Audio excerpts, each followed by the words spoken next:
हाँ ठीक है, ओके। हाँ सॉरी डिस्टर्ब के लिए। तो बात करें जो अभी ये जो मत चुके चौहान थारो लक्ष्य थारी राह देख रही है, चलो ये तो एक मारवाड़ी सिंबल है, एक थोड़ा सा नयापन है, ताकि देखें भाई मारो लक्ष्य कहीं है ना, लक्ष्य सबने पता है आप पण आप लक्ष्य देखा कि આપણું लक्ष्य है कहीं।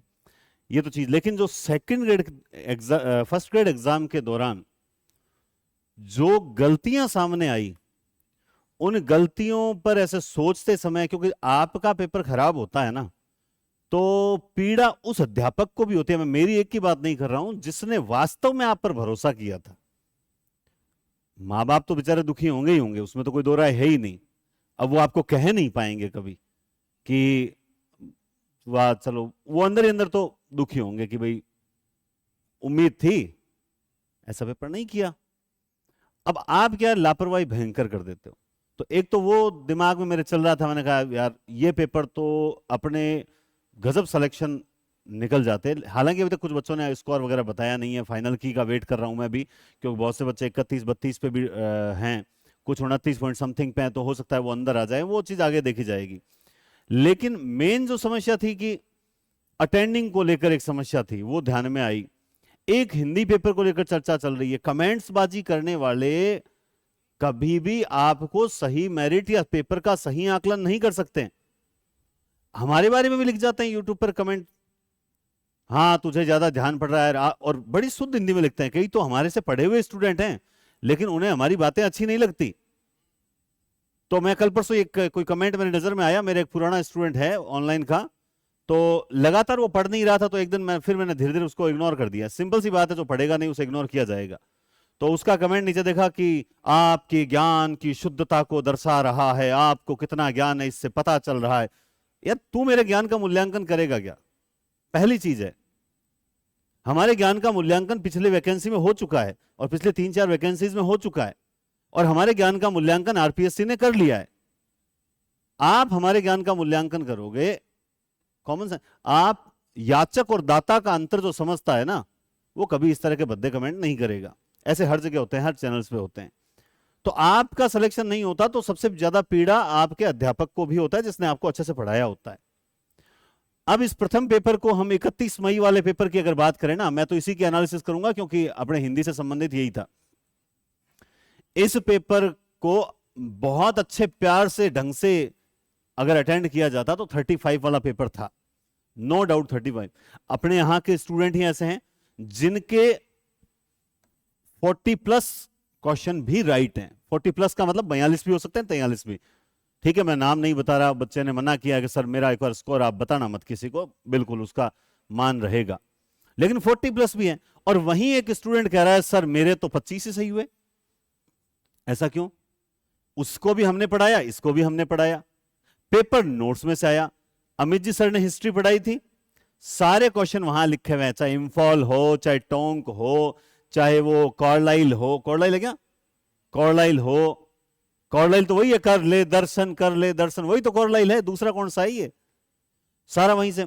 ज्योग्राफी में तो अभी वो पीडीएफ तैयार कर ली क्या, जिसमें दोनों पेपर में जो क्वेश्चंस आए हैं, याद होगा आपको आज से 3 महीने पहले जब ज्योग्राफी में संशय उत्पन्न किया जा रहा था, अजय सर की ज्योग्राफी में संशय उत्पन्न किया जा रहा था, तब मैंने एक बात बोली थी, उस सेमिनार के अंदर बोली थी कि अगर अजय सर के ज्योग्राफी से 80% क्वेश्चन नहीं आए, मैं पढ़ाना छोड़ दूंगा। ऐसा मेरा कमेंट था कुछ में, महेंद्र क्या कमेंट था मेरा, क्या कमेंट था?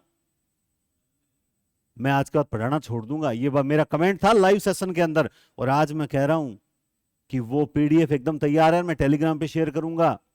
ज्योग्राफी में से 8 क्वेश्चन है, पहले वाले पेपर में 10 में से 8 है, दूसरे वाले में भी शायद 10 8 एक 7-8 क्वेश्चन है, हा?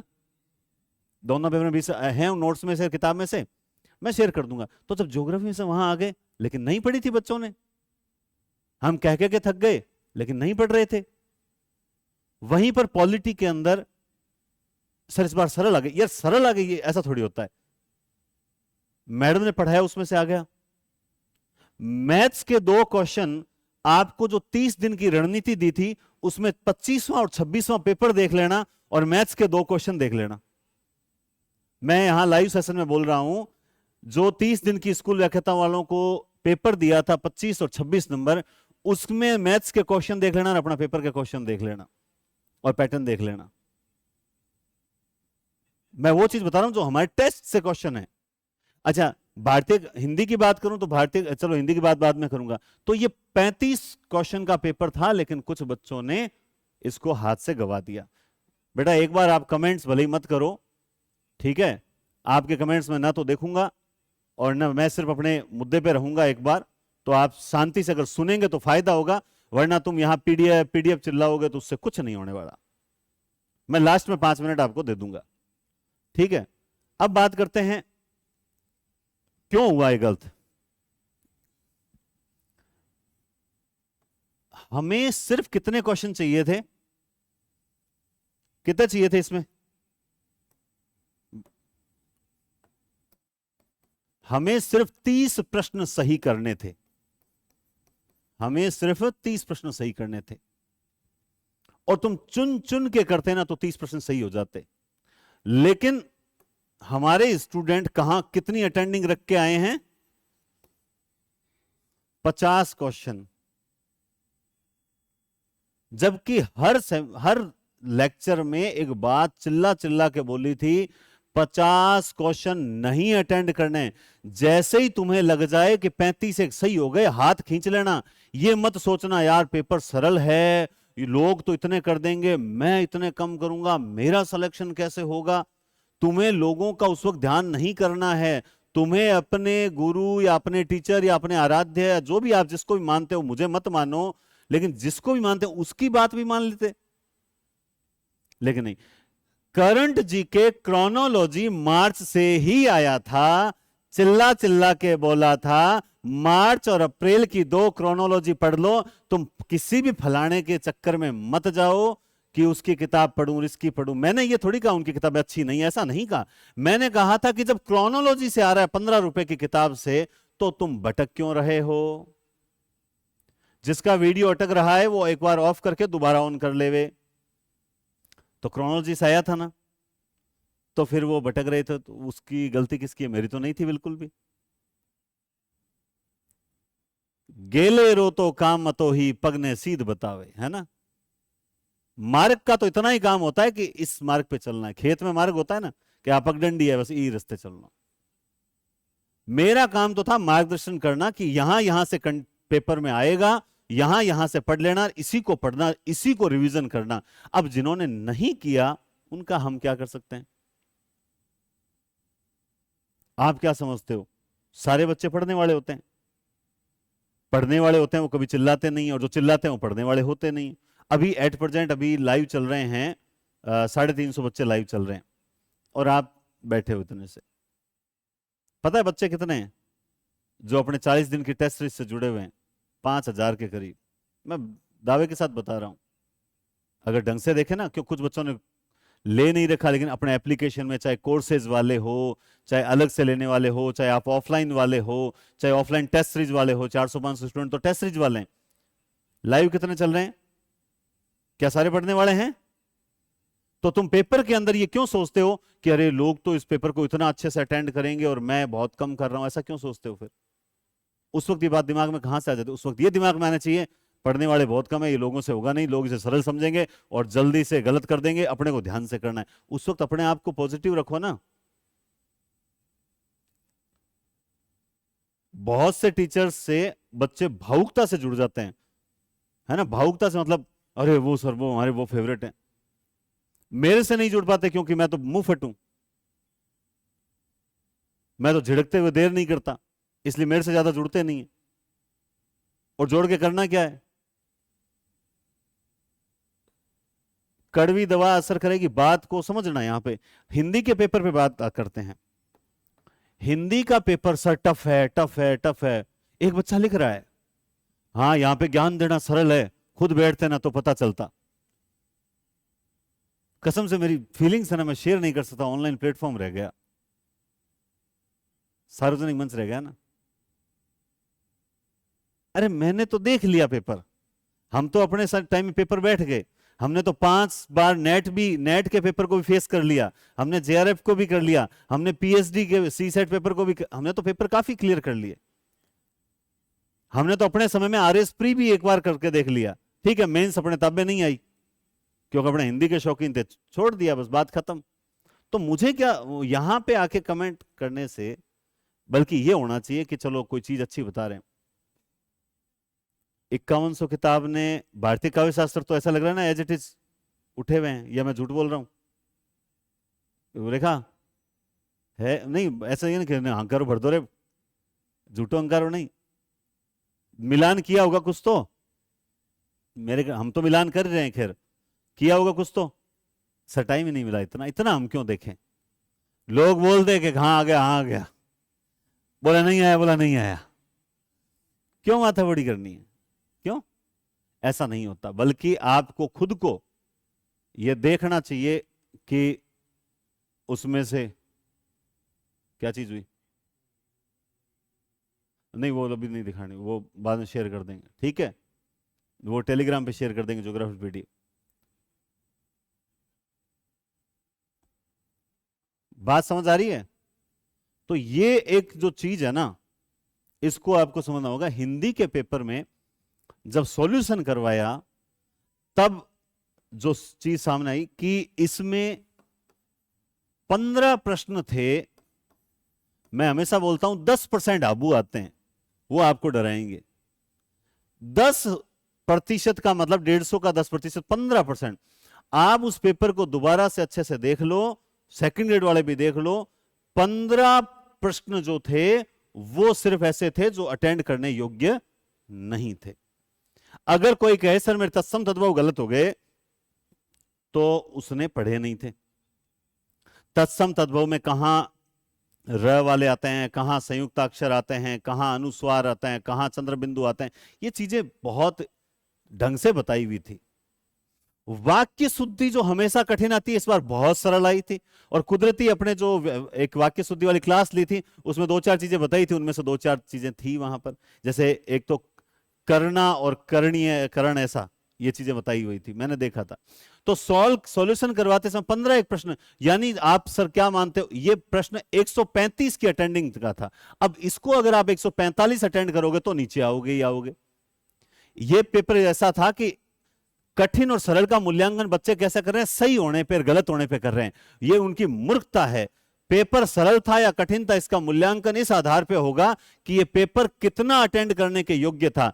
तो ये पेपर अगर आप इसे कठिन बोलते हो तो इसका मतलब ये हुआ कि ये पेपर 135 तक अटेंड करने के योग्य था। लेकिन अगर बात करते हो इसमें से सही कितने होने चाहिए थे, अगर आप कोई बच्चा 135 एक अटेंड कर रहा है तो उस बच्चे के 120 प्रश्न तक सही बचेंगे, इसमें कोई दो राय नहीं है। और अपने ऑफलाइन स्टूडेंट में कई बच्चों के 118, 119, 120, 118, 119, 117 ये बच रहे हैं। 3-3, 4-4 उन्होंने डाउट में छोड़ रखे हैं। अगर वो चारों गलत भी चले जाते हैं तो भी वो यहीं रुकेंगे, अगर वो सही हो जाते हैं तो वो 120 का आंकड़ा रहेगा। इसका मतलब पेपर का सही मूल्यांकन ये है।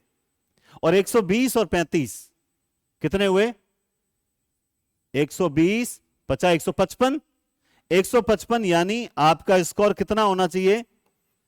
चलो थोड़ा बहुत फिसल गए, यानी मैंने जो कट ऑफ बताई है कि ओबीसी जनरल की सेफ बताया, इसका मतलब ये नहीं बताया सिलेक्शन हो सकता है और नीचे चली जाए, क्योंकि लापरवाही स्टूडेंट तो बहुत ज्यादा है ना, उनकी संख्या ज्यादा है। लेकिन हां इतना जरूर है कि ये 300 प्लस वाला पेपर था, इसमें कोई दो राय नहीं है। 115-16 है मेरे ये कमेंट्स आ रहे हैं, आप सबके कमेंट्स मुझे शो हो रहे हैं, प्राइवेट कर रखे हैं, इसलिए आप दूसरों को, एक दूसरे को शो नहीं होंगे। ठीक है, 110 हिंदी में 110 हो रहे हैं, 29 हो रहे हैं। क्यों हो रहे हैं? क्योंकि कहीं ना कहीं लापरवाही कर दी। बात करें सेकंड ग्रेड, अपन बात कर रहे हैं सेकंड ग्रेड पे, बात कर रहे हैं सेकंड ग्रेड पे। हिंदी की अटेंडिंग कितनी रही थी स्कूल व्याख्याता में, किसी को पता है? अभी इंग्लिश की हिस्ट्री की तो अखबार में भी छपी थी कि वे लगभग 36%, 45% ऐसा।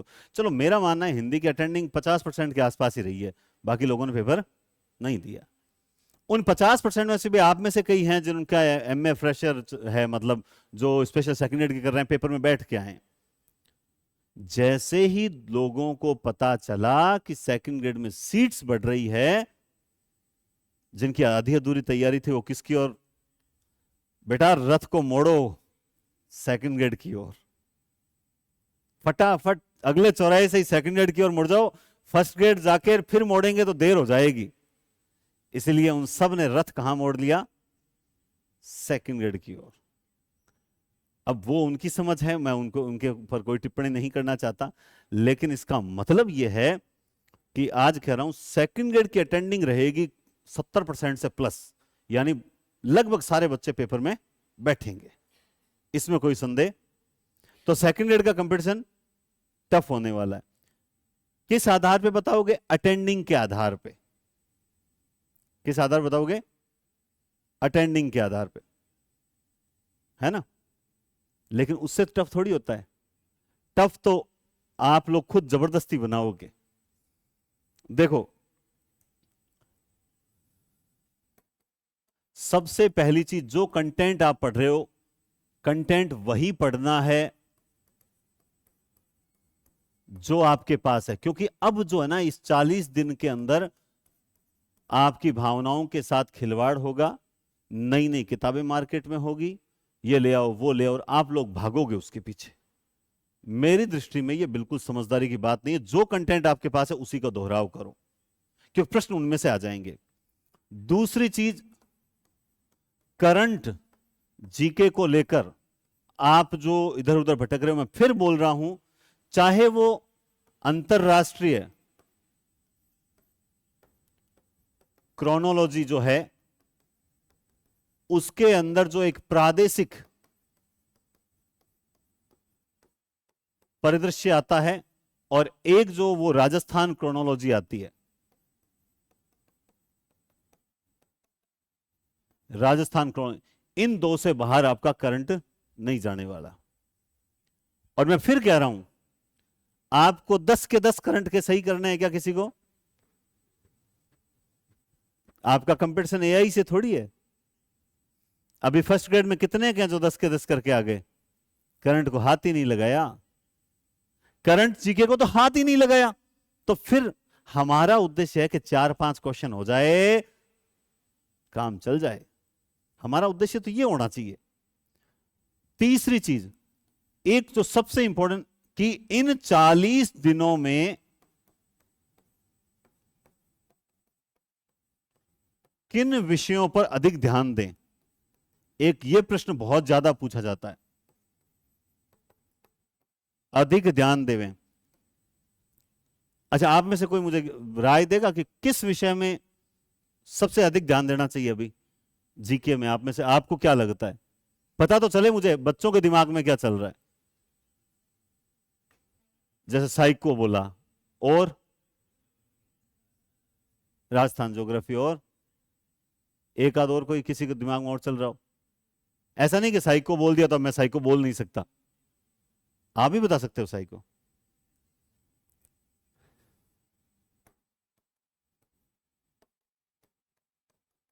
मनोविज्ञान, पता है क्यों?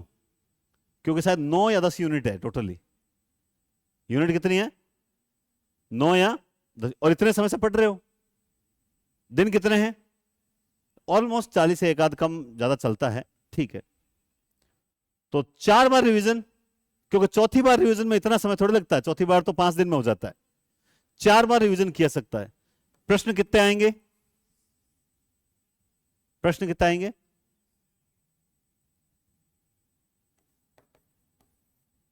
डेली सुबह 7 से 8 टिल एग्जाम। मनोविज्ञान को मत छोड़ना, ये बहुत बड़ी चीज है, क्योंकि आपका आधा क्वालिफाई करवा देगी पेपर। अगर 20 में से 18 भी हो गए ना, तो आपका आधा पेपर क्वालिफाई है, आप अच्छे से जानते हो।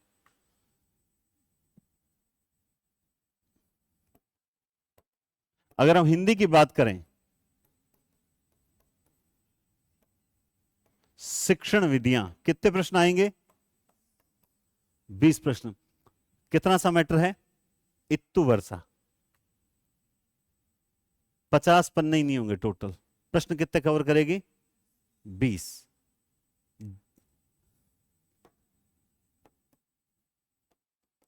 डेली शाम को 5 से 6 1 घंटा इसे टिल एग्जाम तक रिवीजन करो। कम से कम 16-17 बार पढ़ लोगे, और 17 बार पढ़ने के बाद मेरा रिकॉर्ड है 19 के 19, 20 में से 19 तो पक्के सही होंगे ही होंगे। लेकिन है ना, प्रोसेस को फॉलो करना मुश्किल होता है, हर कोई फॉलो नहीं कर पाता है, क्योंकि उसके भाग्य में नौकरी होती नहीं है। जैसे ही आपका रिदम टूटने लगे, आपके दिमाग में यह बात आ जानी चाहिए कि शायद इस बार अपने भाग्य में नौकरी नहीं है, लगातार अपन रिदम तोड़ रहे हैं। न तो अपने घर में कोई पूरा 3 साल से कोई मौसी जी आए हैं जो अपने को डिस्टर्ब कर रहे हैं, न अपने घर में कोई विवाह है, न कोई उजमना है, न कोई ऐसा काम पड़ा है, अपने पूरा टाइम पढ़ने का मिल रहा है, फिर भी अपन नहीं पढ़ पा रहे हैं। अपने दिमाग में आ रहे हैं, नहीं नहीं मैं तो अपने हिसाब से पढ़ूंगा, नहीं नहीं मैं तो उन सर को फॉलो करूंगा, नहीं नहीं मैं तो इस किताब को पढ़ूंगा, नहीं नहीं मैं तो ऐसे पढ़ूंगा, नहीं नहीं मैं तो लाइब्रेरी जाके पढ़ूंगा, मैं तो रात को देर से उठ के पढ़ूंगा, सुबह जल्दी सो के पढ़ूंगा। अगर ऐसी बातें दिमाग में आ रही, इसका मतलब भाग्य में नौकरी नहीं है। विनाश काले विपरीत बुद्धि, नींद घनी अवसर बने। नौकरी कौन बेटा भाग्य में? नौकरी कौन ही, और कोई कारण कौन है? भाग्य में नौकरी होनी बहुत। 8वां वेतन आयोग लग रहा है मैडम, 11 से 12 1 घंटा, है ना? तो उनके भाग्य में नौकरी नहीं है। अगर आप इस तरीके से हरकतें कर रहे हो तो नौकरी नहीं है। भाई 4 दिन से मैं चिल्ला रहा हूं कि एक छोटा सा मार्गदर्शन जो आपके लास्ट समय में काम आएगा। सर यूट्यूब पे कर दो, लाइव कर दो। हम सर आ नहीं सकते, कोई बात नहीं, ये लाइव कर दिया मैंने एप्लीकेशन पे। क्या रिजल्ट निकला? मात्र 10% बच्चे हैं, 90% कहां हैं? उनके दिमाग में क्या चल रहा है बता? मैं तो अपने हिसाब से पढ़ूंगा, फालतू ना सर का सुनूंगा तो सर अपने तरीके से बता देंगे, मैं अपने हिसाब से चलूंगा। मैं ये नहीं कहता उनके भाग्य में नौकरी, ऐसा नहीं कहता। हो सकता है किसी की सही रणनीति हो, वो अपने पिछले 2 महीने से फॉलो कर रहा है, उसको फॉलो करना चाहता है तो बहुत बढ़िया कर रहा है। लेकिन जिनका मन विचलित है उनको तो सुनना ही चाहिए।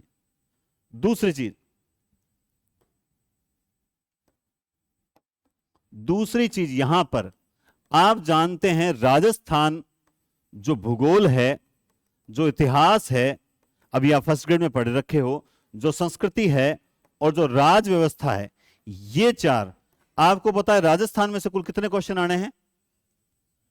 कितने प्रश्न आने हैं? 40 प्रश्न आने हैं। और ये कितने हो रहे हैं? 20। कितने हो गए? 60। पेपर क्वालिफाई होता है कि नहीं होता है? तुम सारा समेटने का प्रयास ही क्यों कर रहे हो? आपको जो 40 दिन वाला शेड्यूल दे रखा है उसमें 5 टॉपिक दे दिए जीके में। आप जब तक पहला टॉपिक अच्छे से तैयार नहीं हो तब तक दूसरे में जा ही क्यों रहे हो? सब कुछ थोड़े थोड़े करके छोड़ने से अच्छा है कुछ जो पार्ट है वो बहुत बढ़िया कर लो। समझ रहे हो मेरी बात? क्या कहना चाह रहा हूं?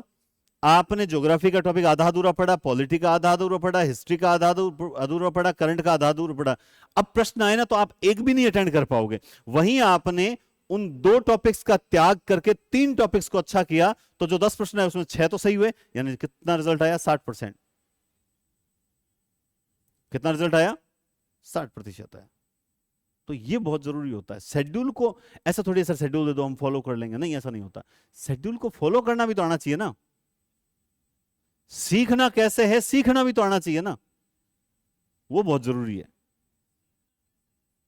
तो यहां पे राजस्थान के पार्ट को, अच्छा ये 1 घंटा दे रहे हो आप इसे, मात्र इसे आपको कितना देना है? 2 घंटे देने हैं। अब आप 2 घंटे में राजस्थान का जितना पार्ट पढ़ रहे हो, चाहे आपने भूगोल का एक ही टॉपिक पढ़ा, कोई दिक्कत नहीं है, आप एक ही टॉपिक पढ़ो, कोई दिक्कत नहीं है, आप एक ही टॉपिक पढ़ो, आपको इतना ही पढ़ना है। फिर समय शेष बचेगा तो समर भी शेष रहेगा।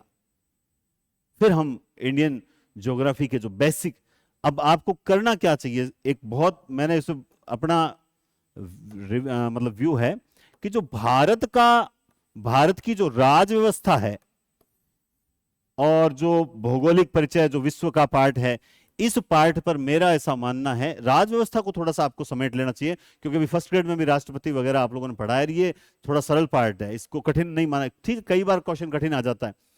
भारत की राज व्यवस्था को आप 1 घंटा पर डे देना शुरू कर दो और बाकी जैसे ये चिनुक पौने, डॉक्टर पौने, गरजता, वो क्या है, 40 है क्या, है ना, चीखता 40 है, गरजता है, प्रचंड 50 है क्या। तो वो जो बेसिक हैं, कौन सी पौने कहां चलती है, कौन सी झीलें कहां हैं, गर्म झीलें कहां हैं, उसका बेसिक बेसिक ऊपर ऊपर से पढ़ो, गहराई में मत जाओ। महाद्वीपों को, महासागरों को ऊपर ऊपर से पढ़ो, गहराई में मत जाओ। उसमें से आ गया तो ठीक है, इट्स ओके, हम कर देंगे, नहीं आया तो हम छोड़ देंगे, कोई बात नहीं। हमारा पहला उद्देश्य है पेपर क्वालिफाई करना, न कि हमारा यह उद्देश्य है कि हम ज्यादा अटेंडिंग करें। ज्यादा अटेंडिंग करने से भी हिंदी में 105-7 पे आके बच्चे रुक जाते हैं। पेपर कठिन नहीं था, तुमने अटेंडिंग ज्यादा की थी। पेपर को कठिन कहने का तो सिर्फ दोष है। कठिन नहीं था पेपर, हिंदी का पेपर बिल्कुल कठिन नहीं था, ये बहुत बड़ी बात। करें हिंदी में, हिंदी में शिक्षण विधियों के आप सब जानते हैं 20 क्वेश्चन आ रहे हैं। इसके अलावा अगर मैं बात करूं भारतीय काव्य शास्त्र, आप जानते हैं ये रोज अगर आधा आधा घंटे भी पढ़ो ना, तो अभी कितने का मैटर है ये, 10 प्रश्न पक्के हैं। और अभी आपने फर्स्ट ग्रेड में देख लिया कि किस तरह का काव्य शास्त्र पूछा जा सकता है। इस बार एक पैटर्न चेंज हुआ है, श्लेष अलंकारों को लेकर हिंदी अनुवाद जो शब्द हैं या क्रम है, तो उन उदाहरणों पर, उन्हीं उदाहरणों पर फोकस करना है। बाकी अगर मैं एकदम से बोलूं भ्रांतिमान अलंकार कौन सा है, तुम लोग याद करना पड़ेगा, तुम्हें इसकी रिवीजन करनी पड़ेगी। तुम्हें पता है वो समुची, जान, समझ, ये 4-5 शब्द आने हैं। तुम्हें यमन अलंकार का सबका पता है। तुम्हें अलंकार देखना है तो अपनुति देखना है, अतिशयोक्ति देखना है, श्लेष अलंकार देखना है। ये 2-3 अलंकार ही है जिस पर तुम्हें थोड़ा सा रुकना है। रस वगैरह में तो देखो वही थ्योरी पूछी है। बार बार बोल रहा था कि आश्रय और विषय क्या होता है, अनुभव आश्रय से संबंधित है या नहीं है, और विषय से संबंधित, ये चीजें तो कई बार क्लासेस में डिस्कस हो चुकी है।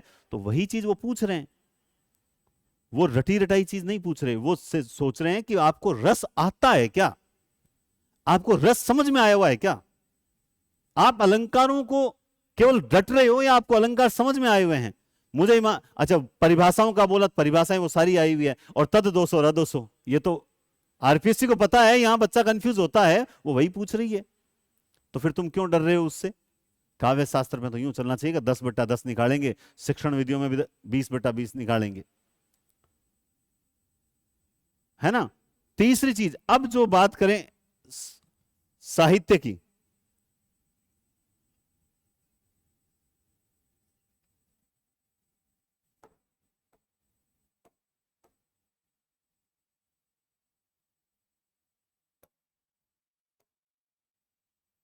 साहित्य की,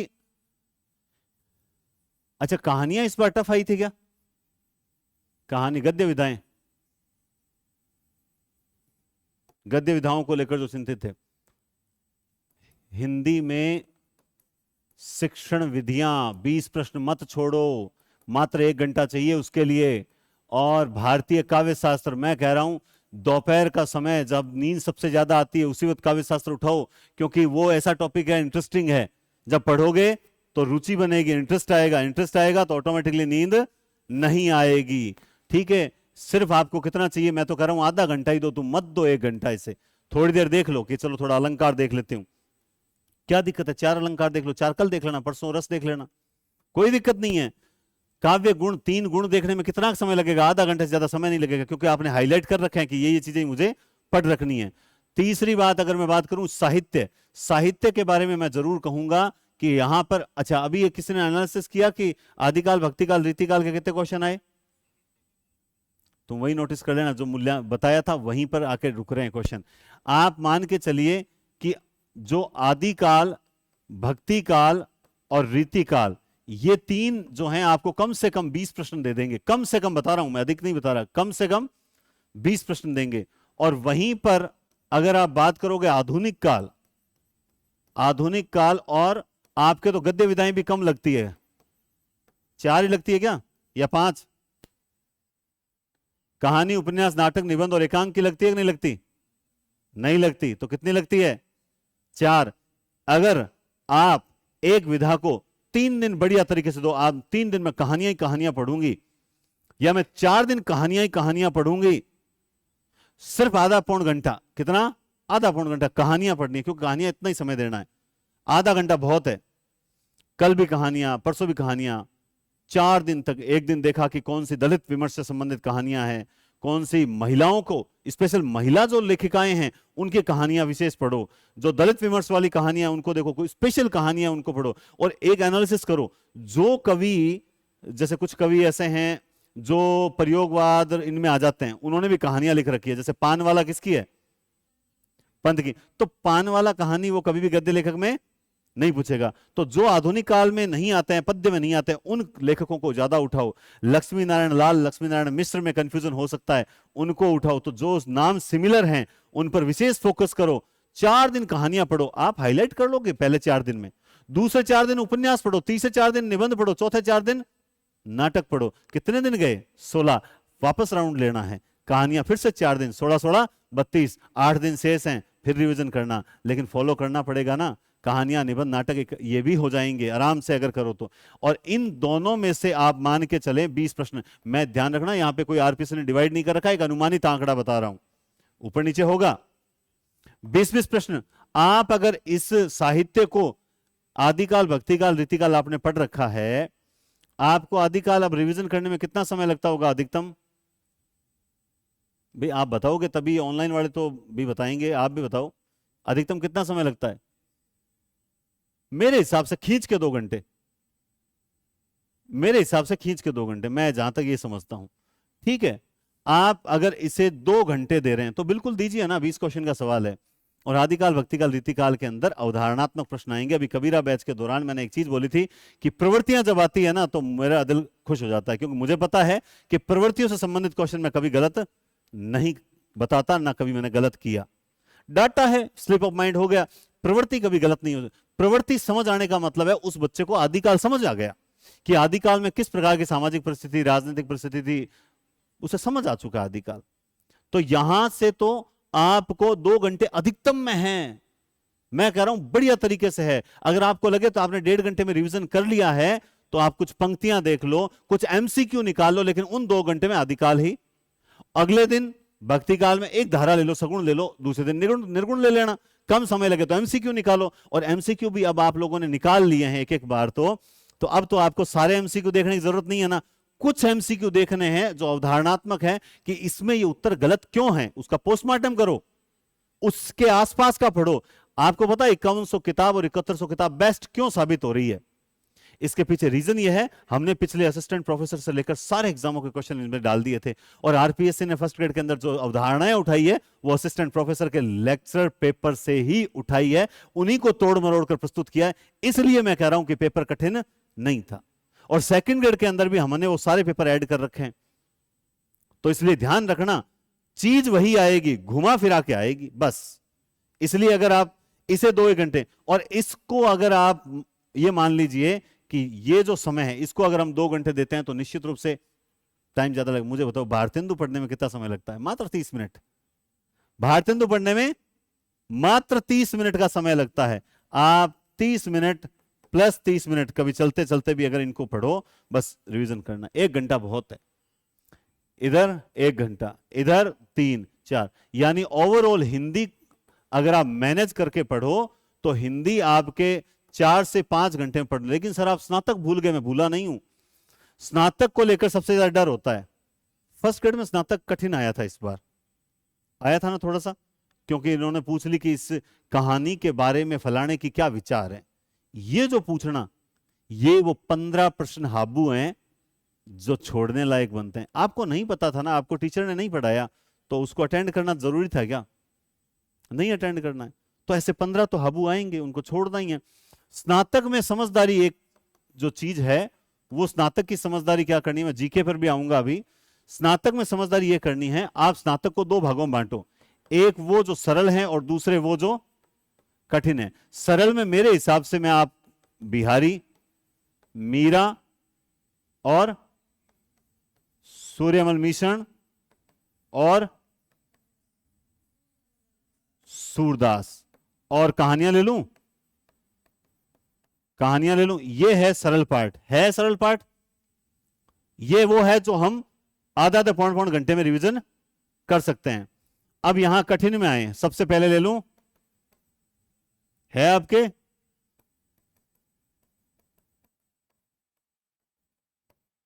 है और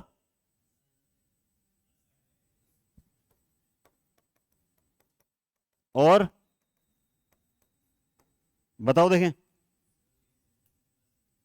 कौन से है? कुरुक्षेत्र है, कुरुक्षेत्र और कामायनी।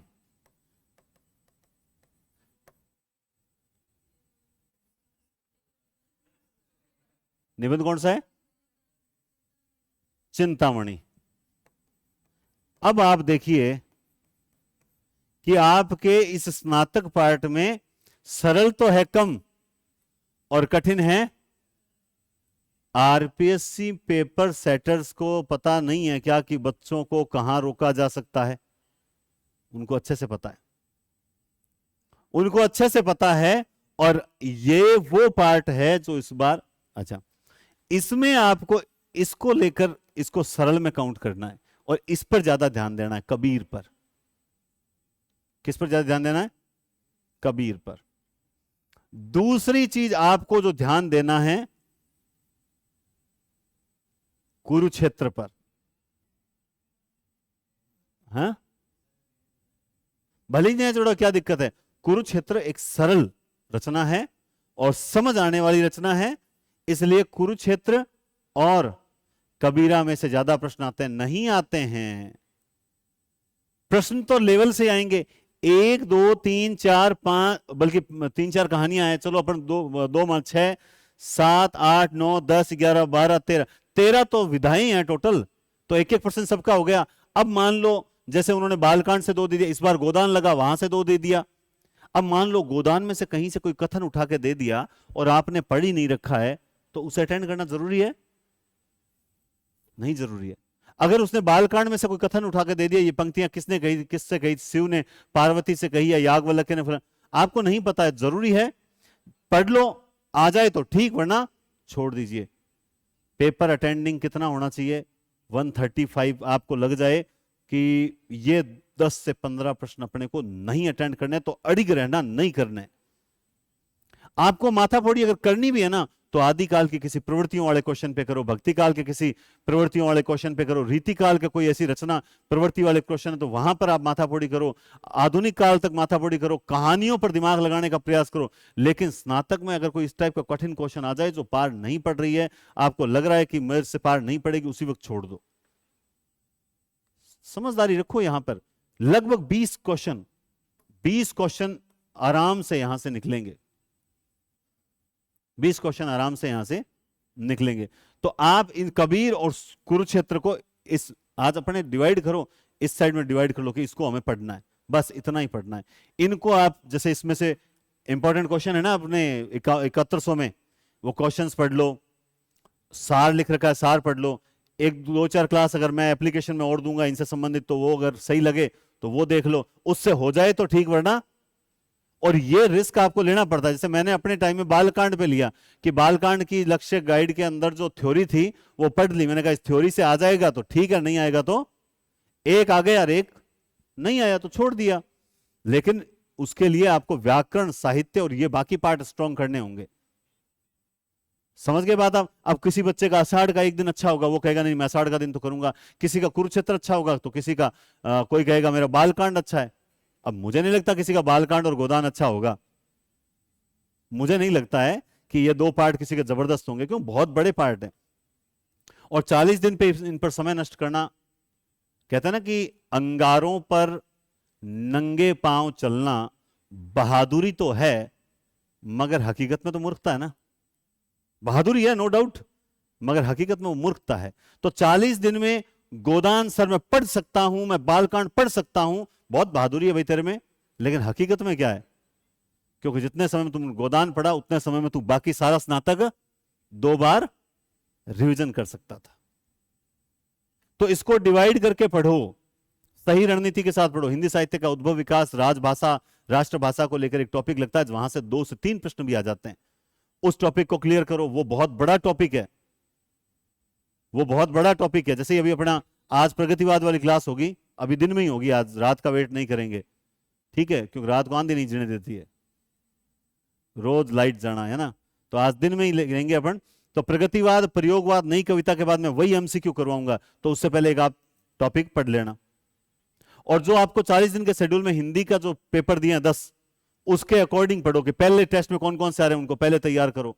लेकिन इस बार बाबर वाला जिहाद है, आगे सीटें नहीं है बस। आज की इस सेमिनार की सबसे महत्वपूर्ण बात बता देता हूं, अगले 1 साल तक वैकेंसी नहीं है सेकंड ग्रेड की, पहली चीज। और फर्स्ट ग्रेड की वैकेंसी सुनने में आ रहा है मात्र 1500 पोस्ट है सब सब्जेक्ट की। तो सोच लीजिए हिंदी में 101 पोस्ट होंगी। तो इसलिए आर या पार की लड़ाई है। वो बाबर ने कौन सी गाजी की उपाधि त्यागी थी क्या, ली थी क्या? अपने लेना कुछ नहीं है। एक बार जो मतलब मोबाइल से दूर हो जाओ, मोबाइल को छोड़ दो एक बार साइड में। जब लगे ना कि भाई अपने तो क्लास का टाइम फिक्स है कि रात को 9 बजे आनी है, या जो क्लास देखनी हो के लिए भाई वहां देख लेते हूं, बाकी जितना कंटेंट है उसे पढ़ो, जितना कंटेंट है उसे। यूट्यूब पर सिर्फ एमसीक्यू है, इंपॉर्टेंट क्लास है। मान लो सपोज दैट मैं प्रगतिवाद करवा रहा हूं, आपने 60 क्वेश्चन कर लिए किताब से, आपको लग रहा है ये तो मुझे आते हैं और मैंने कर लिया इसका, तो आपको जरूरत नहीं है मेरी क्लास देखने की। मैं उनमें से नहीं हूं जो व्यूज के चक्कर में आपको जबरदस्ती बुलाऊं। आप मत देखो, आपको लगता है प्रयोगवाद के अंदर ये क्वेश्चन सर कैसे समझा रहे हैं, तो मैं ये देख लेती हूं, तो 2 की स्पीड से करा, देखा आधा घंटा लगा, कोई दिक्कत नहीं, वो भी रात को सोने से पहले। बाकी जितना किताबों से पढ़ोगे उतना ही बेस्ट रहेगा। स्ट्रेस नहीं लो, रिलैक्स होकर। आपका टारगेट पूरा हो गया ना दिन का, उसके बाद सो जाओ, अगर आपको सिलेक्शन चाहिए तो।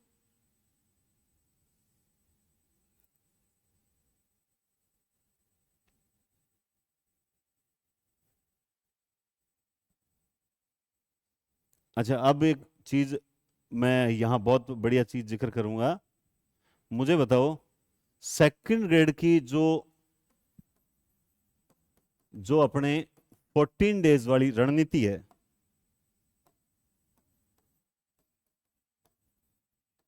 वो कौन कौन फॉलो कर रहा है?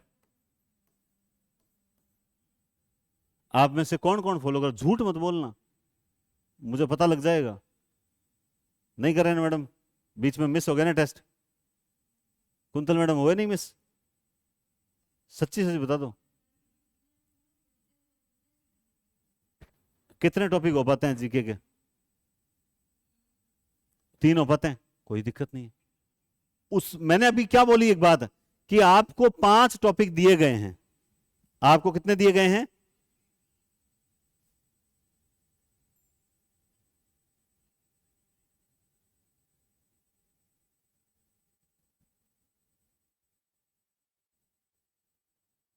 देखो, आपको जैसे इसमें 5 टॉपिक दिए गए हैं। पहला टॉपिक आपको दिया गया, जैसे मान लो वृद्धि एवं विकास, इधर मुख्यमंत्री, इधर जलवायु, वैश्विक पवन तंत्र और क्रोनोलॉजी। आप ने इस टॉपिक को, इसको तो 1 घंटे से ज्यादा पढ़ना ही नहीं है, हो या उतना हो, वरना अगले दिन पढ़ लेंगे अपन, क्योंकि इसमें हमने आगे और भी समय दे रखा है। आपको लग रहा है मुख्यमंत्री पढ़ने में आपको 1.5 घंटा लग रहा है, आप 3 एक टॉपिक कर पाए, कोई दिक्कत नहीं है, इसको छोड़ दो। 3 तो टॉपिक कवर हुए आपके अच्छे से। पढ़ना इसी के अकॉर्डिंग है। अच्छा, इसके अकॉर्डिंग भी अगर पूरे नहीं हो रहे हैं, तो अपने अकॉर्डिंग अगर पढ़े तो बिल्कुल भी पूरा नहीं होगा। तो अपने कुछ तो बेहतर हैं। तो आपको लग रहा है अगले दिन, आपको लग रहा है ये 2 टॉपिक बच गए, आपको लगा ये 2 टॉपिक बच गए, तो उसका एक तरीका है। देखो, कहते हैं कि जब मैं हमेशा कहता हूं ना कि पेड़ की जब तना पकड़ के नहीं पड़ा ऊपर चढ़ा जाता, तो शाखाएं पकड़ के चढ़ो। तो हिंदी में से टाइम निकालो, जो हिंदी का है, कि उसमें आज अपन आदिकाल आधा पढ़ेंगे, आधा कल पढ़ेंगे, आज ये समय निकाल के अपन वैश्विक पवन तंत्र पढ़ेंगे। आप टेस्ट हम 6 बजे अपलोड करते हैं, आप 6 बजे देते हो क्या? कोई जरूरी थोड़ी है आप रात को 10 बजे दे दो, जरूरी थोड़ी है आप 6 बजे ही दो। हमारा काम है, हमने अपने लिए एक टाइम बांधा है, और देख लो अब तक रेगुलर हम 6 बजे टेस्ट और सॉल्यूशन दोनों अपलोड कर रहे हैं, दोनों अपलोड कर रहे हैं। हमारा काम है 6 बजे अपलोड कर दिया। आप आराम से, आपको लगता है कि 6 बजे तक आपके 5 टॉपिक नहीं हुए, आप रात को 10 बजे तक कर लो, 11 बज जाए तो कर लो, और 11 बजे टेस्ट दो और संतुष्ट होकर आराम से सो। 12, 1, 2, 3, 4, 5, 6, 7 घंटे सो लिए। और क्या घोड़े बेच के सो रहे हो जो 10-10 घंटे सोओगे? 6-7 घंटे सो लिए आप। तो जरूरी नहीं है कि ये 3 हुए तो 3 करो। अगर आपको लगता है अगले दिन, आपको लगता है कि अगले दिन वाला शेड्यूल बहुत बढ़िया है, मैं इसमें 5 टॉपिक कर दूंगा खबर, ठीक है। आपको लगा सर ने अपवाह तंत्र बहुत बड़ा दे दिया, अपवाह तंत्र तो होगा नहीं पूरा। आप क्या करो, बड़े को छोड़ो, इसको कर लो। इसमें 2 हैं, ध्यान रखना, नीचे भी अधिगम ही है, 2 दे रखे हैं। तो आप देख लो कि आज मैं 15 पन्ने ही पढ़ूंगी, ठीक है। राज्य विधानमंडल है, आपको लगा ये छोटा टॉपिक है, इसको कर लेते हैं। इसको अपवाह तंत्र जितना होगा उतना पढ़ेंगे, बाकी रात को टाइम मिलेगा तो और देख लेंगे। तो ये तो एक शेड्यूल है, एक आधार है, समझ आ रही बात? ताकि आपको इससे बांधे रखें और आपको अनावश्यक जो सोचने की जो चीजें हैं वो आप नहीं करो। बाकी इसको हल्का सा अपने अनुसार एडजस्ट करो। रात को 10 बजे टेस्ट दो, मगर इसको फॉलो करना बहुत जरूरी है। 3-3 करते जाओगे तो भी 40% वाला तो कवर होगा या नहीं होगा? क्योंकि आप जानते हैं इस मनोविज्ञान के कितने क्वेश्चन हैं? 20। राजस्थान राज्य व्यवस्था के कितने हैं? 10। भूगोल के कितने हैं? 10। कितने हुए? 20, 30, 40। 40 वाला तो हो ही रहा है। पहला प्रयास है 40। बात समझ आई? इसलिए इस शेड्यूल को ईमानदार से फॉलो करो। आज तारीख कितनी हो गई? 5। आज से पूरे 10 तारीख तक कितने दिन बचे हैं? कितने? 35 बचते हैं 10 तारीख तक, यानी 40 से तो कम हो गए। अब 2-1 दिन कम हो गए, क्योंकि 10 तारीख के बाद तो 11, 12 वो तो सफर वाले दिन होते हैं। हमें वहां गांव जाना है, वहां से अगले दिन पेपर देने जाएंगे, तो पढ़ाई तो 10 तक ही होनी है। तो दिन तो तुम्हारे पास 40 तो नाम के हैं, बचे तो 35 हैं। और 35 तक ही पढ़ो, 11-12 को कोई पढ़ाई नहीं होती है। उस दिन तो दिमाग में ये उठाया तो वो रह गया, वो उठाया, सब कुछ उठाने का मन करता है। और उठा, हिस्ट्री उठाऊं, ज्योग्राफी उठाऊं, हिंदी देखूं, क्या देखूं, कुछ नहीं। उस दिन तो ये होता है जो छोटे छोटे पार्ट होते हैं, क्वेश्चंस का रेशो जिसमें ज्यादा होता है, वो थोड़े बहुत देख लो। जैसे करंट का रिवीजन किया। अब मुझे बहुत बड़ी बात याद आई, पेपर से 2 दिन पहले अपने ही ऑफलाइन स्टूडेंट का कॉल आता है रात को 9 बजे। सर 2 दिन में मैं क्या पढ़ूं सर, जिससे है ना मेरे सर पेपर क्लियर हो जाए, आप बताओ क्या पढ़ूं? तो मैंने कहा 2 दिन में तो मैडम क्या पढ़ोगे, ज्यादा से ज्यादा एक काम करो, आप करंट जी के जो आपने रिवीजन किया इतने समय, तो वो रिवीजन कर लो। बोला सर है ना करंट जी के तो सर मैंने ना वो शेड्यूल तो है ना फॉलो किया ही नहीं था, 26 दिन वाला स्कूल रखा था। मैंने कहा 26 दिन वाला शेड्यूल ही फॉलो नहीं किया? बोला नहीं सर वो है ना मैंने 2-4 दिन तो किया, फिर सर मेरे से हुआ नहीं तो मैंने छोड़ दिया सर। तो मैंने कहा करंट जी के तो पढ़ा होगा आपने? बोला नहीं सर मैंने ऋचा मैडम वाली वो क्लासेस तो देख ली थी, और बाकी सर है ना हुआ नहीं। तो मैं सर ऋचा मैडम क्लास देखूं उससे हो जाएगा क्या? अब उस वक्त मुझे गुस्सा आना स्वाभाविक था, और शायद वो अभी लाइव देख भी रहा हो बच्चे। मैंने कहा तो फिर मुझसे गाइडेंस लेने के लिए क्यों फोन किया आपने? जब बात मानी नहीं है आपने, तो फिर किस चीज का गाइडेंस है? कौन सा गाइडेंस शेष रह गया? वरना अगर 2 दिन में वो मार्च अप्रैल की क्रोनोलॉजी पढ़ी हुई होती, हाईलाइट किए हुए होते, तो वहां से एक रिवीजन करते तो शायद 5-7 क्वेश्चन सही हो जाते। लेकिन बच्चे फॉलो नहीं करते हैं, मैं अच्छे से जानता हूं, बच्चे फॉलो नहीं करते हैं। और जो फॉलो करेंगे वो एग्जाम के बाद जब रिजल्ट आएगा तो यहां पे आपको दिख जाएंगे कि इन्होंने फॉलो किया था, वो दिख जाएंगे। उस दिन फिर आंखों में आंसू लाओ। बहुत तकलीफ दे होता है जब आपके साथ वाला यहां होगा साफे और माला और गिफ्ट के साथ में, और आप वहां बैठे बैठे उसके लिए तालियां बजा रहे होगे। ये बहुत मुश्किल क्षण होता है, इस बात को दिमाग में बिठा लेना। अभी भी बाजी पलटी जा सकती है। क्यों? क्योंकि पिछले 4-6 महीनों से आप तैयारी कर रहे हो। पिछले 4-6 महीने से आप तैयारी कर रहे हो, इसलिए बाजी पलटी जा सकती है। फोकस बेसिक पे करना है, गहराई पे नहीं करना है। कुछ बच्चे ऐसे इतने मोस्ट टैलेंटेड हैं जिन्होंने इस शेड्यूल को लेट ज्वाइन किया, और उन्होंने 2-2 टेस्ट देकर बराबर आ गए। और आप जैसे बोल रहे हो कि सर एक शेड्यूल पूरा नहीं होता है, उन्होंने 2-2 टेस्ट का शेड्यूल साथ में किया है। बोला सर ये तो पहले से पढ़ा हुआ है, तो मैं मनोविज्ञान करने बैठी तो मैंने तो मनोविज्ञान के दोनों एक साथ कर लिया, 2 1 घंटे लगे सर मुझे, और मैंने मनोविज्ञान को बढ़िया तरीके से पढ़ लिया। अब उसकी स्मार्टनेस बताता हूं आपको। उसने क्या किया, उस दिन सब्जेक्ट को पढ़ा ही नहीं, बोला सर 2 दिन मैंने सब्जेक्ट को एक बार छोड़ दिया, और मैंने आज मनोविज्ञान के 2 टॉपिक बढ़िया किए 9 10 बजे तक। फिर मैंने राज्यपाल और मुख्यमंत्री, सिमिलर है ना, कोई चीज माइंड सेट हुआ होता है पॉलिटी में, तो फिर अगला पॉलिटी का टॉपिक बहुत इजी समझ आता है। तो मैंने दोनों राज्यपाल और मुख्यमंत्री अच्छे से पढ़ लिए। फिर मैंने जो सामान्य स्थिति वगैरह, ये बेसिक चीजें, ये तो आज इतने समय से पढ़ते आ रहे हैं, 3,42,239, मुझे अब तक वो याद है। ठीक है, अब राजस्थान के जिले बदल गए, थोड़ी भौगोलिक स्थिति बदली है, वो ठीक है। अच्छा, भौगोलिक स्थिति से संबंधित प्रश्न आया और बेसिक पूछा था, आया था ना, बेसिक सीमाओं को लेकर ही पूछा था। तुम्हें भी पूछा जाएगा, तुम्हें भी अंतर्वर्ती जिले, सीमा सीमा लगने वाले कौन कौन से सीमा लगाते हैं नहीं लगा, ये तुम्हें भी पूछा जाएगा। दूसरा, फिर वैश्विक पवन तंत्र, और ये सिमिलर टॉपिक है, हमने साथ साथ कर लिया। तो यूं करके सर मैंने एक दिन 2 टॉपिक कर लिए, फिर अगले दिन एक किया, थोड़ी हिंदी पढ़ी या सब्जेक्ट पढ़ा, फिर अगले दिन 2 कर लिए, फिर सब्जेक्ट पढ़ा। इस तरह से मैं सर 10 टेस्ट लेट स्टार्ट हुई थी, लेकिन मैं आज आपके बराबर चल रही हूं या चल रहा हूं। तो ऐसे बच्चे भी हैं, समझ रहे हो, ऐसे बच्चे भी हैं जो फर्स्ट ग्रेड का एग्जाम देने के बाद तुरंत लग चुके हैं, उनको मुझे मार्गदर्शन की आवश्यकता नहीं है, वो लग चुके हैं, उनको पहले से पता है उनको क्या करना है। रेगुलर दे रही है टेस्ट,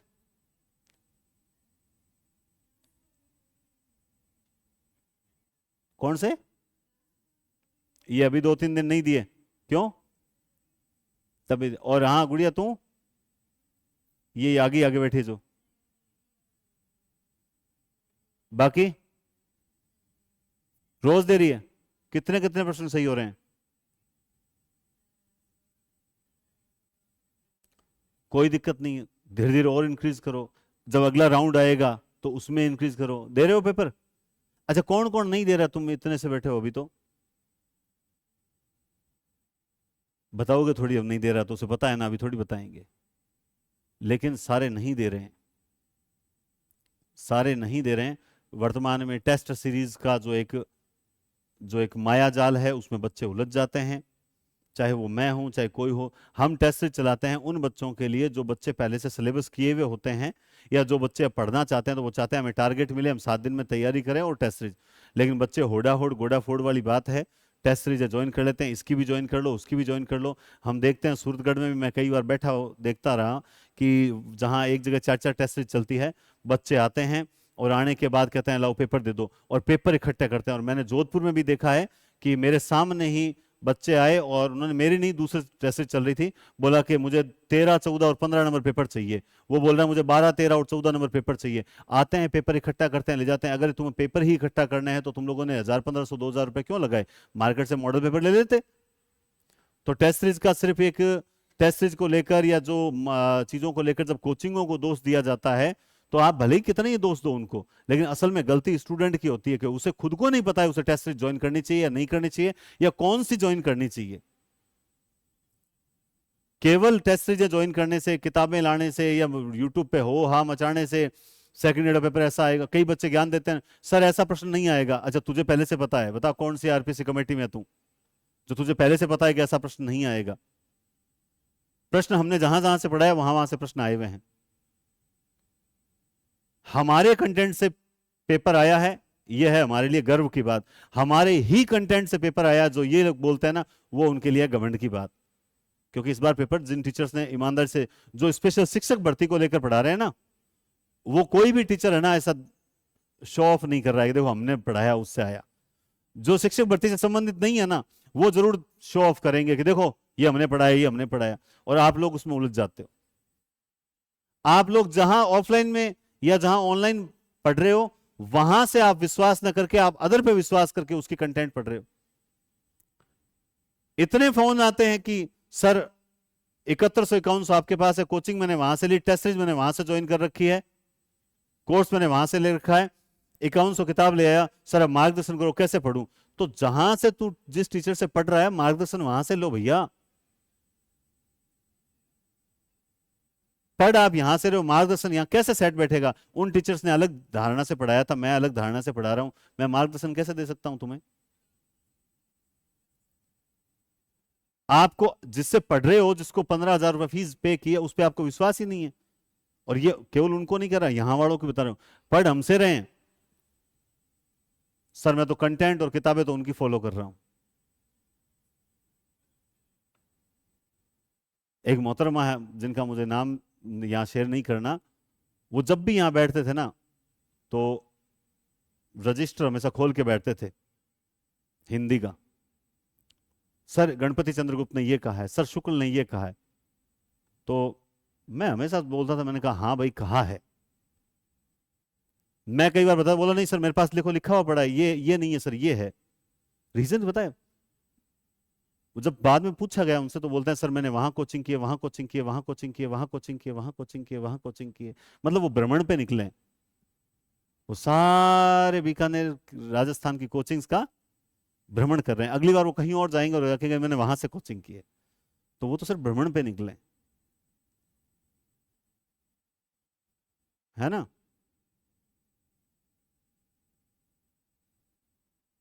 सबसे बड़ी बात है, इस 40 डेज की रणनीति से बच्चों को बहुत फायदा हुआ है और ये बहुत बेस्ट तरीका है, इसको फॉलो करना है। और कोई प्रश्न है तो आप बता दो। एक प्रश्न मेरे दिमाग में है, वो मैं बता देता हूं। एक मेरा ये आपसे निवेदन रहेगा, सबसे काम की बात बता रहा हूं। देखो ये जो प्रथम पेपर की अटेंडिंग है ना, ये बहुत मायने रखेगी।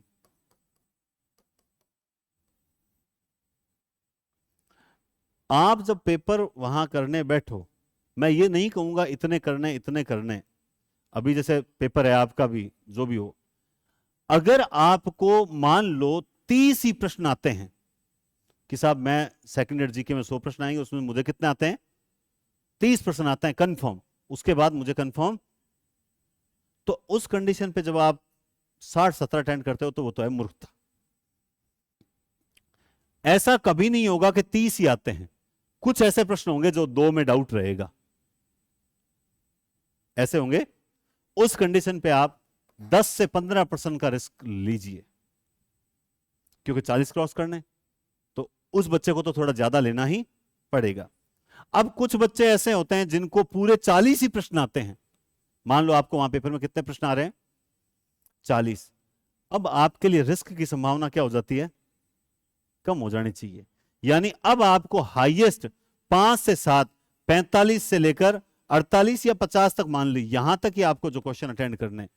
क्योंकि अब आपको ज्यादा रिस्क नहीं लेना है, क्योंकि आपको असल में आते कितने हैं, तो आपको 5-7 ऊपर अटेंड करना है, ताकि थोड़ा ऊपर नीचे हो तो हम 40 पे बच जाएं। अब स्टूडेंट डरता डरता क्या करता है, 20-25 अटेंड करता है एक्स्ट्रा, और वो आ जाता है 40 के अंदर, 39-38 पे गया हाथ से पेपर। किसी बच्चे को मान लो 50 प्रश्न आते हैं, उसे लगता है नहीं मुझे 50 एक प्रश्न आ रहे हैं, क्लियर आ रहे हैं, इसमें कोई दो राय नहीं है, निश्चित रूप से 50 अटेंड करो। किसी को लगता है उसको रिस्क खेलनी चाहिए, नहीं, उसको उस पर डिपेंड करता है। 50 तेरे को अच्छे से आ रहे हैं तो 2-5 अटेंड, 2 या 5 एक्स्ट्रा कर दे, क्या दिक्कत है, बस इससे ज्यादा गलती है। अब जैसे कोई बच्चा, अब देखो अभी जो मैं बात कर रहा हूं, जो फर्स्ट ग्रेड में, उस बच्ची ने 49 प्रश्न अटेंड किए, 4 गलत हुए, तो हाईएस्ट 2-1% और चले जाएंगे, 6 गए, तो भी कितने बचेंगे, लगभग 43 प्रश्न बचेंगे, बचेंगे ना। मैं क्या बोलता हूं, एक्यूरेसी, शुद्धता, मतलब माइनस मार्किंग हमेशा 1 डिजिट में रहनी चाहिए। उसका कितना गजब फायदा होता है कि जब आप 100 प्रश्नों में से आप मान लो 55 अटेंड करके आए, ध्यान से समझना बात को, 55 अटेंड करके आए और आपके मात्र 9 प्रश्न में 1 डिजिट का टॉप अंक ले लेता हूं, 9 करके आए, तो 9 और प्लस 3 गए, कितने गए, 12 गए, तो भी 12 गए, तो भी कितने कितने बच गए, 55 में से 12 गए, कितने बच गए, 42-43 बच गए, बच रहे हैं, बच गए ना आप। अब किसी बच्चे ने अटेंड कर दिए 60, उसे आते तो 30 एक थे, और गलत हो गए उसके 15 एक गलत हो गए, मैं कम ही मान रहा हूं, ठीक है, 15 गलत हो गए, और उसके बाद 5 और चले गए, कितने हुए, अटेंड कितने किए थे, 60, गलत कितने हुए, 15, 5 आ गया 40 पे पूरा पूरा, अब दो एक डाउट में चलेंगे, सर मैं डाउट में चल रहा हूं, ये सही हुआ तो मैं अंदर, ये गलत हुआ तो मैं, ये 1 डिजिट का फायदा होता है। और सब्जेक्ट पेपर में भी जब आप 150 हैं, किसी बच्चे ने 145 अटेंड कर दिया और उसके 21 गलत हो गए, कि ये 145, 21 गलत, 7 और कार्ड निकाल लो उसमें से, 21 और 7 कितने गए, 28 गए, तो कितने बच गए, 145 में से 28 निकालने, 150 में से नहीं, 145 में से 20 गए तो 125, और 8 और निकालो, कितने, 17 एक पे आ गया, ठीक है। और वहीं आपने 135 अटेंड किए जो आपको बहुत अच्छे से शुद्धता से आते थे, और आपके 4 ही गलत हुए या 5 गलत हुए, अब आप कितने में बच रहे हो, 128 29 पे तो आराम से डिलीट हो जाते, तो बचते हो। माइनस मार्किंग 1 डिजिट में होगी, वो बच्चा कभी रुकेगा ही नहीं, उसका सिलेक्शन पक्का है। और तुम दावे के साथ कह रहा हूं, तुम जितने भी बच्चे ओबीसी जनरल से सिलेक्ट होते हैं ना, तुमसे पूर्व में हुए हैं, उनसे पूछ के देख लेना तेरे जीके में गलत कितने हुए थे और सब्जेक्ट में गलत कितने हुए थे, वो यही कहेगा 1 डिजिट में, 2 डिजिट में नहीं होगा। जिसके 2 डिजिट में गलत हो रहे हैं ना, वो कोई रेयर केसेज एक आध बच्चा सेलेक्ट होता है, वो सेलेक्ट होगा ही नहीं कभी भी। कुछ चीजें बहुत ध्यान रखना पड़ता है। तो ज्यादा मैं समय नहीं लूंगा आपका, बस मेरा इतना सा कहना है कि एक तो अटेंडिंग को विशेष रूप से आप लोग ध्यान में रखें, कि फर्स्ट पेपर की अटेंडिंग आपको लगता है आपको 45 क्वेश्चन आ रहे हैं तो आप 2-4 ऊपर नीचे करके वहीं रोक दो। आप ये लालच मत करना। मैंने पहले भी फर्स्ट ग्रेड से पहले ही बताया था कि अगर कोई बच्चा 300 क्रॉस कर लेगा ना, वो सेलेक्ट की स्थिति में, आपका ओबीसी जनरल को ध्यान में रखते हुए बोल रहा हूं मैं, बाकी कैटेगरीज तो उससे अपने आप कम कर लो। जिस भी बच्चे ने जीके में 45-40 तो क्रॉस, सीट 1800 प्लस सीट हो जाएगी, तुम घबरा, मतलब जीके तो क्वालिफाई कर लिया, जीके तो को सिर्फ क्वालिफाई, लेकिन जीके ऐसा आएगा कि तुम छांट के अटेंड करोगे ना तो भी 50 क्वेश्चन कर पाओगे, अगर तैयारी कर रखी है तो। छांट छांट के अटेंड करोगे ना तो आप कह दोगे हाँ ये 50 मेरे पक्के सही जाएंगे, पहली चीज। और हिंदी का पेपर ऐसा आएगा 15 क्वेश्चन ही आप पहले तय कर लेना, ये मुझे अटेंड नहीं करना है, 135 आराम से अटेंड होंगे, बिना देखे बोल रहा हूं। अभी तुक्का बोल दो, इसे कोई बात नहीं, चाहे इल्हाम बोल दो, चाहे एक मतलब सिक्स सेंस बोल दो, कुछ भी बोल दो, 135 और 50 वाला पेपर आएगा। 135 और 50 कितने होते हैं भाई, 135 तो अटेंडिंग बोल रहा हूं, सॉरी, 120 और 50 कितने होते हैं, 340 नंबर बनते हैं, 170। जिस भी बच्चे ने ओबीसी जनरल से 340 से क्रॉस कर लिया, उस बच्चे का सिलेक्शन है। अब सुनिए, मैंने बोला 120 और 50 बोला, अब मान लो किसी बच्चे का हिंदी स्ट्रांग है, वो हिंदी में 125 कर रहा है, तो वहां भले ही 45 भी हो जाए, वो माइनस प्लस चलता रहेगा, वो तो आगे की बातें हैं। तो आपको इतना ही करना है कि 50 एक क्वेश्चन से ज्यादा अटेंडिंग नहीं करनी है। हाँ, आपको आते 60 है तो सर आपने बोला था 50 अटेंड करने, 50 ही करके आया, आते हैं उतने तो कीजिए ही कीजिए, वो तो अलग मैटर है, लेकिन 50 क्वेश्चन हो जाए उसके बाद लालच मत करना कि यार 50 क्वेश्चन छोड़ रहा हूं मैं, इतने को छोड़ता है क्या भला, ऐसी चीजें दिमाग में आएगी, क्योंकि जब भाग्य में नौकरी नहीं होती तो उल्टी सीधी चीजें दिमाग में आती है। लेकिन लालच मत करना, लालच मत करना, सुनहरा अवसर है, हाथ से न जाने पाए किसी भी तरीके से, समझ गए। और उधर 120 21 जून को आपकी प्रतिभा खोज परीक्षा है, इस बार वो ऑनलाइन भी होगी और ऑफलाइन भी होगी। तो आप जो यहां हो वो तो ऑफलाइन आके देना, वो तो बेटर है, जो ऑफलाइन नहीं दे पाए वो ऑनलाइन भी देगा, और आप उसके लिए अलग से एक लिंक दे दिया जाएगा। तो आपका तो सबकी 21 जून के हिसाब से हिंदी की तैयारी भी साथ साथ जारी रखो, कि आपको 21 जून तक एक बार हिंदी का सिलेबस कवर करना है, और जीके का भी आपको 21 जून तक एक बार सिलेबस करना है। 15 एक दिन है आपके पास, 15 दिन में आप अच्छे से स्ट्रेटेजी। जीके में आपको क्या करना है, इसी शेड्यूल को फॉलो करना है, जितना होगा उतना ठीक है। जीके में आपको इस शेड्यूल को फॉलो करना है, जितना हो उतना ठीक है। 21 तारीख से एक दिन पहले 20 तारीख तक जितने भी ये पेपर हो जाए, मेरे हिसाब से पेपर कितने हो जाएंगे, ये लगभग 40 के करीब पहुंच जाएंगे पेपर। तो इन सब पेपर्स आपके पास उस दिन क्या करना कि हम प्रिंट की सुविधा दे देंगे, तो सारे के सारे क्या कर लेना, प्रिंट निकाल लेना। ये जो पेपर है ना, ये सारे क्या कर लेना, प्रिंट निकाल लेना। और जैसे दो दो रूम में दो दो जने 3-3 जने रहते हो, तो आराम से जैसे मान लो 10-10 पेपर ले लेना। और कोशिश ये करना है कि एक बार उन सभी पेपर को बिना देखे अटेंड करना है। बात समझ रहे हो मैं क्या कहना चाह रहा हूं, कि ये जो पेपर होंगे, ये पेपर हो जाएंगे, देखो 20 तारीख तक कितने पेपर हो जाएंगे, आज कितना, आज कितना 17वां है क्या, आज 16वां पेपर है, तो दिन पड़े अभी तक अपने पास 15, तो 16 और 31, 30-31 पेपर हो जाएंगे, है ना। तो आपके मान लो 30 पेपर हो जाएंगे, 30 पेपर हो जाएंगे। और प्रत्येक में क्वेश्चन कितने हैं, 30, कितने हैं, 15 तारीख बाद में पेपर के प्रिंटिंग की अपन एक बार आप सबको ऑप्शन दे देंगे, ठीक है। या व्यवस्था कितने क्वेश्चन हो गए, 2 दिन उन जीके के 900 क्वेश्चन को बिना देखे एक बार टिक लगाना है और फिर मिलान करना है। अगर उस दिन आपने 900 में से 800 प्लस प्रश्नों के सही उत्तर दे दिए, इसका मतलब जीके अब आपका पता रहेगा कि 30वें दिन आपको पहला पेपर याद है या भूल गए, वो रिवीजन करना है आपको एक बार। ये 900 क्वेश्चन आपको और निकालने हैं। सबसे खास बात क्या है, इनमें गलती है ही नहीं क्वेश्चन में कि किसी का आंसर गलत, कोई बताएगा अब तक सर ने, मैडम ने, क्योंकि सब अपने अपने 5-5, 7-7 क्वेश्चन लाते हैं टीचर और आंसर चेक करके लाते हैं, तो इसमें गलती तो कहीं है ही नहीं। समझ आई बात। तो ये आपको एक काम और करना है, ताकि आपको प्रिंट का ऑप्शन और दे देंगे। लेकिन ध्यान रखना, कंपटीशन है, शेयर मत करना पीडीएफ। बात समझ रहे हो ना, पीडीएफ शेयर मत करना। मैं कोशिश करूंगा 30 के 30 पेपर एग्जाई करवा के एक साथ प्रिंट, वरना आप इतने सारे डाउनलोड करोगे 30-30 कहां इधर उधर हो जाएंगे।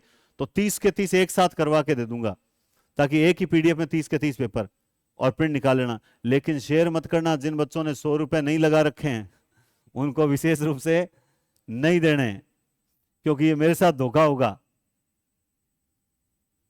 और आपको ही अटेंड करना है। वो आएंगे यार, दे दे कहीं सर ने कहीं ठा पड़े, आपत भाईला ना, लेकिन कोई भाईलो आडो वेन कोई भाईला आडियो छोड़ गई भी नहीं गई तो रूम कहना ना मन तुम्हारे घर जानो पड़सी, तू तेरे घर तैयारी कमरे माते छोड़ गई भी ना, कोई आडो को ना हुए, आप री मौत आप नहीं मरनो पड़सी।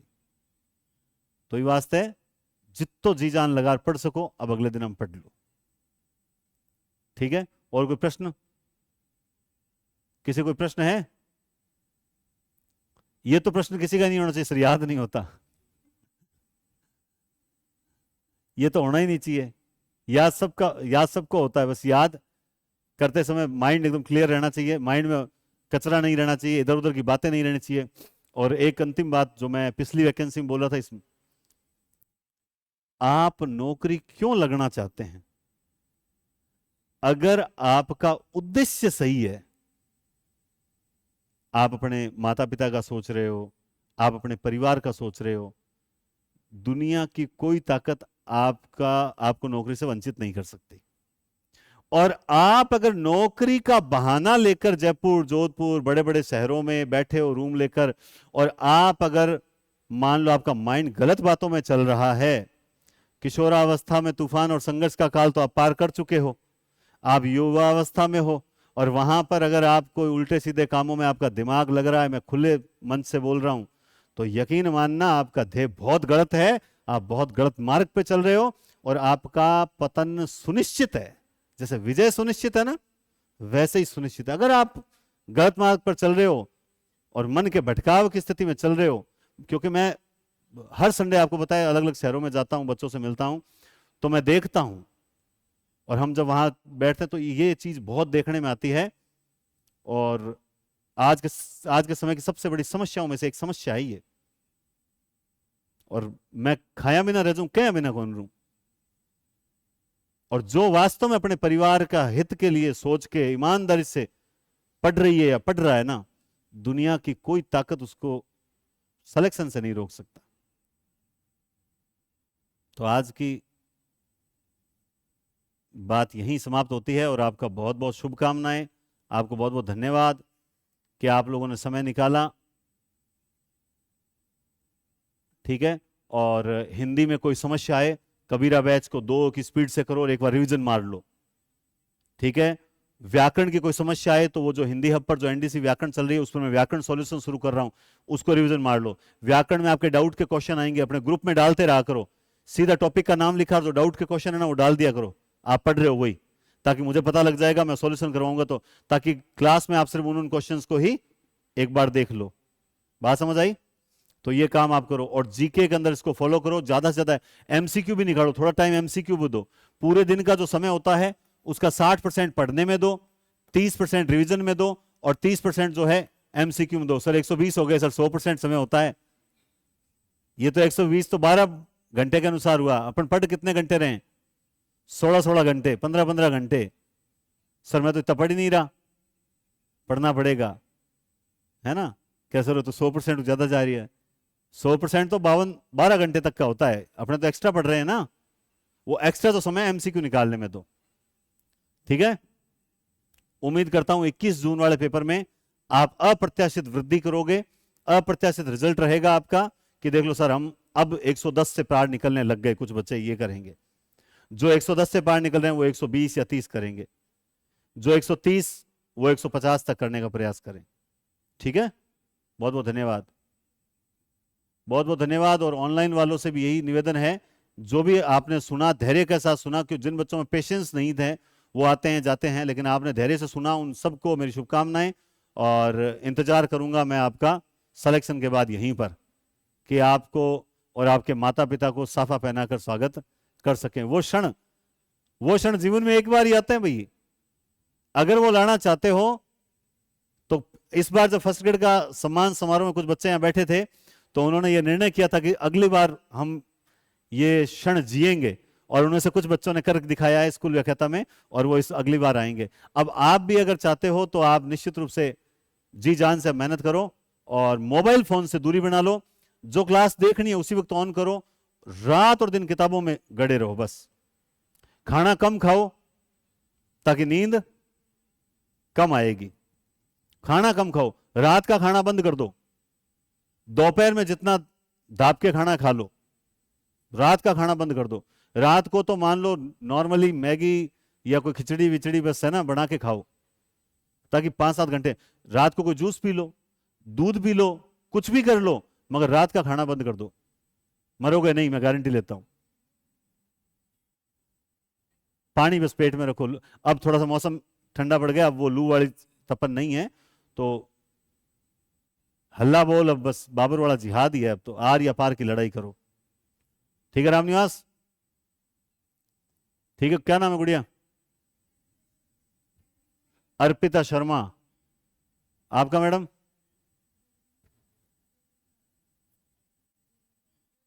ज्योति पारिक। हाँ, टेस्ट सीरीज के स्टूडेंट हो आप भी? हाँ, तो उम्मीद है कि आप सफल होगे। और फिलहाल के लिए ना एक लास्ट, और मेरे पास बातें बहुत हैं। पारिवारिक समस्याएं होती है ना छोटी मोटी, सबके घरों में होती है। एक बार उनको नेग्लेक्ट कर दो कि थोड़ी लाग गई ए तो यही रहनी है। उनका कोई मारवाड़ी में कौन तो निवेड़ो आवे ही कौन बीरो, मैं तो आज ए है काल नहीं आई परसों नहीं आसी। तो एक बार उनको इग्नोर कर दो, नेग्लेक्ट कर दो के बाद थोड़ी लागे छोड़ो। अपने को तो एक बार ध्यान देना है, ठंडे पानी से मुंह धो रहे हैं, पढ़ो, है ना? तो एक बार सब चीजों सब भूल जाओ, किताबें और आप हो। रोज सुबह उठते ही अपने हाथ से एक बार लिखो 50 + 120, 50 + 120। रोज सुबह ये दिमाग में रहना चाहिए, 50 + 100। अरे होता है, तुम क्या मानते हो, इन चीजों का फर्क पड़ता है। ये सेल्फ मोटिवेशन है। ठीक है, बहुत सकारात्मकता के साथ बहुत बहुत धन्यवाद। टेक केयर, शुभ दिन।